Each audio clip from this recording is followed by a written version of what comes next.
Sugar کے مریض کے لیے سورۃ الکوثر پاورفل وظیفہ۔ سورۃ الکوثر شوگر مریض کے لیے خاص تحفہ، لاعلاج بیماریوں کا آخری علاج، شیاطین، جنات اور جادو کے لیے عجیب چیز، گھریلو زندگی میں برکت۔ آئیے چلتے ہیں ویڈیو کی طرف۔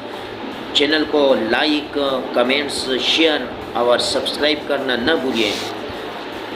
عمل ختم ہونے سے پہلے جو بھی مانگو گے مل جائے گا۔ جس نے یہ عمل کیا نامراد نہیں ہوا۔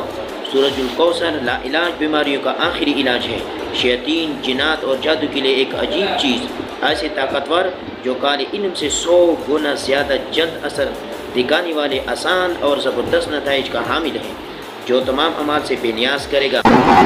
وظیفہ یہ ہے کہ شوگر کے مریض 3 بار روزانہ اور سادہ پانی پر دم کر کے روزانہ پیے، اور رزق میں تنگی کے لیے 129 بار روزانہ وظیفہ کر لے گئے۔ انشاءاللہ العزیز شوگر والے شفا و شفیاب ہو جائے گا اور رزق میں وسعت آ جائے گا۔